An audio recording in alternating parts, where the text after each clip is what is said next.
தேமுதிக நிறுவன தலைவர் மறைந்த தெய்வ திரு பத்மபூஷன் கேப்டன் மறைந்த நினைவு நாளை ஒரு வார காலம் நினைவு நாளாக அனுசரித்து அன்னதானம் வழங்கப்பட்டது. தேமுதிக நிறுவன தலைவர் பத்மபூஷன் கேப்டன் அவர்களின் மறைந்த நினைவு நாளை ஒரு வார காலம் கேப்டன் திருவுருவ படத்திற்கு மலரஞ்சலி செலுத்தி பொதுமக்களுக்கு அன்னதானம் வழங்க வேண்டும் என தேமுதிக கழக பொதுச் செயலாளர் மக்கள் தலைவி திருமதி அன்னியார் அவர்கள் ஆணைப்படி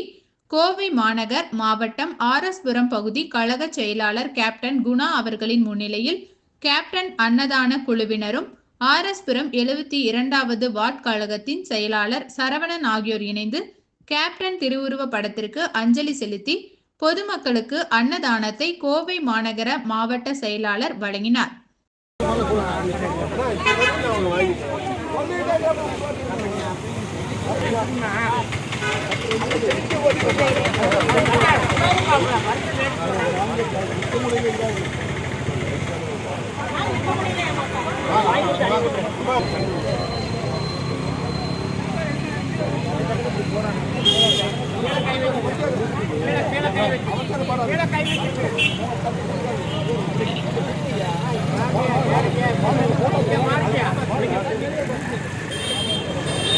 फोटो निर्देश करता है फोटो कमी है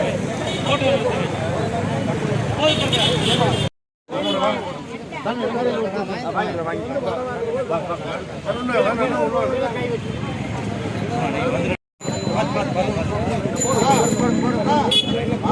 அப்படிங்களா